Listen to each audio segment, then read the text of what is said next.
Assalamualaikum warahmatullahi wabarakatuh. Perkenalkan, nama saya Fatul Zulizwan dengan NIM 23901010, mata kuliah Pendidikan Agama Islam.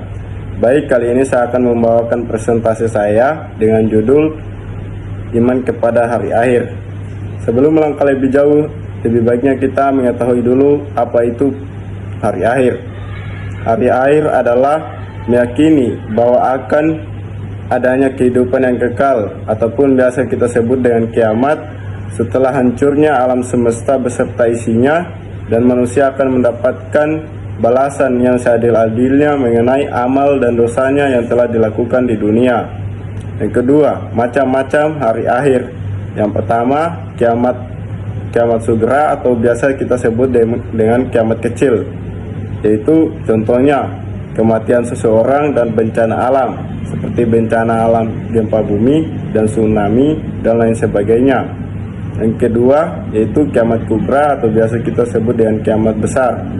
Kiamat besar ini adalah peristiwa hancurnya seluruh alam semesta beserta isinya, contohnya seperti matahari, planet-planet lainnya.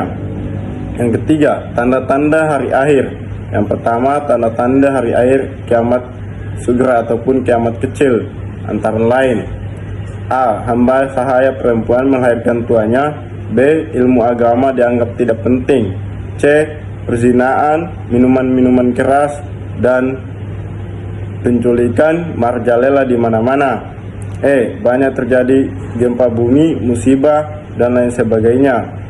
Lahirnya Dajjal ataupun tukar fitnah ataupun dusta yang mengakui dirinya sebagai utusan Allah Subhanahu wa Ta'ala. Kedua, tanda-tanda kiamat besar atau kiamat kubra antara lain: A. Matahari terbit dari barat. Kedua, B. Munculnya binatang-binatang ajaib yang dapat berbicara. C. Rusaknya Ka'bah dengan sendirinya.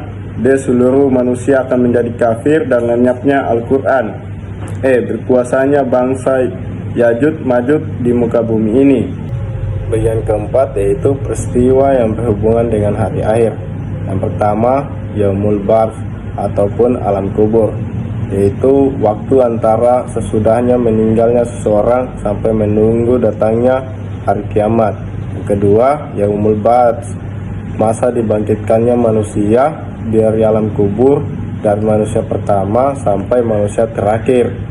Yang ketiga, Yaumul Mahsyar ataupun disebut dengan padang mahsyar, dikumpulnya manusia di padang mahsyar untuk dihisap atau diperhitungkan amal kebaikan dan keburukannya. Yang keempat, Yaumul Hisab ataupun Yaumul Mizan, yang dimana masa perhitungan atau menimbang amal kebaikan dan keburukan manusia. Yang kelima, Sirat ataupun jembatan, yaitu jalan yang menghubungkan atau mengantarkan manusia surga atau neraka. 6. Surga, tempat balasan bagi orang yang beriman ataupun bertakwa kepada Allah Subhanahu wa Ta'ala. Yang ketujuh yaitu neraka, tempat balasan untuk orang-orang yang ingkar kepada Allah Subhanahu wa Ta'ala. Bagian kelima, gambaran hari akhir menurut Al-Quran. Yang pertama, datangnya hari kiamat ditandai dengan tiupnya sangkakala. Yang kedua, bumi digoncangkan sekuat-kuatnya hingga mengeluarkan isi yang ada di kandungannya. Yang ketiga, gunung-gunung kemudian pecah dan berterbangan menjadi pasir.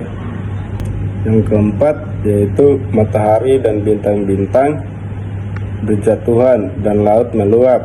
Yang kelima, manusia tidak akan bisa menolong manusia lainnya, contohnya ayah menolong anaknya sendiri. Bagian yang keenam, nama lain hari akhir. Yang pertama, As-Sa'a. Yang kedua, Yaumul Ba'ats ataupun disebut dengan hari kebangkitan. Yang ketiga, Yaumuddin ataupun disebut dengan hari pembalasan. Yang keempat, Yaumul Hasrah ataupun disebut dengan hari penyesalan. Yang kelima, Ad-Darul ataupun disebut dengan negeri akhirat. Yang ketujuh yaitu hikmah kepada hari akhir.